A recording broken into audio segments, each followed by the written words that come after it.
Question को कैसे हल करें बिल्कुल आसान तरीके से सीखने का प्रयास करेंगे। वीडियो बहुत इंपॉर्टेंट होने वाला है। 3 अंकों की वह बड़ी से बड़ी संख्या बताओ जो दी गई संख्याओं से पूरी विभाजित हो।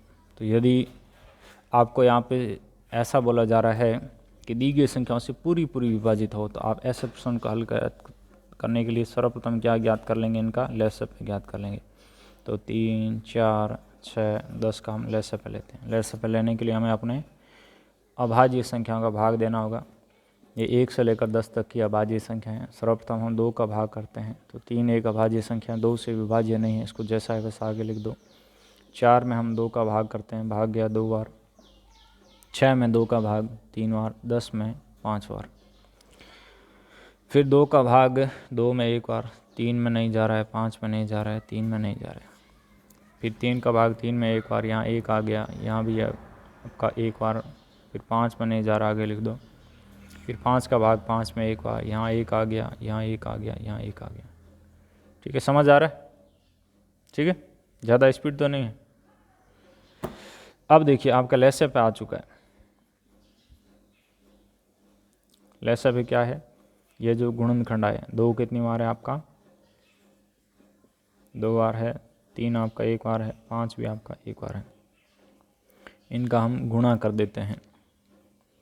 गुणा करने पर कितना आ रहा है आपका, 60 आ रहा है। ठीक है, अब हमें क्या चाहिए, 3 अंकों की बड़ी से बड़ी संख्या चाहिए। तो भाई 3 अंकों की बड़ी से बड़ी संख्या होती कौन सी है, ये 3 अंकों की बड़ी से बड़ी संख्या। यहाँ देखिए, इसमें हम भाग लगा देंगे। सबसे फास्ट तरीका बता रहा हूँ। ठीक है, किसका, अपना लसागु पे, क्योंकि हम इसका मल्टीपल निकालेंगे, यानी इसका गुणांक निकालेंगे। इसका गुणांक होगा तो ही वो क्या होगा, इन दी गई संख्याओं से पूरी तरह विभाजित होगा। क्योंकि लसागु पे क्या होता है, दी गई संख्याओं से पूरी तरह विभाजित होता है। तो इसका गुणा कैसे ज्ञात करेंगे, कि इसको कौन सी संख्या से गुणा करें कि ये आपका बड़ी से बड़ी 3 अंकों की संख्या में बदल जाए।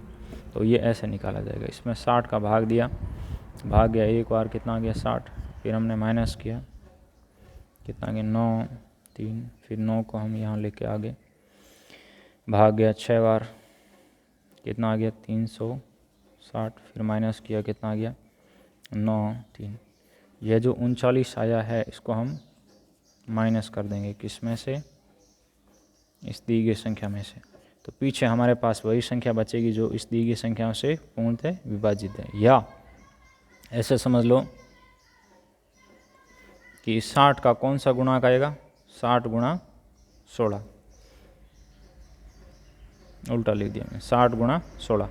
अब 60 गुणा 16 के लिए हमें 1 से लेकर 16 तक गुणा करते जाना पड़ेगा। इतना गुणा क्यों करना है, तो ये इसका शॉर्टकट तरीका। अब गुणा भी नहीं करना, वो कैसे आएगा वैल्यू, जो सेंसफुल आया उसको इसमें से घटा दो, कितना आ गया 0, 6, 9, 960। यही इसका वैल्यू है, यही आपका यहाँ पर आंसर है। तो देखिए अभ्यास करेंगे तो ये चीज़ आपके लिए और आसान हो जाएगी।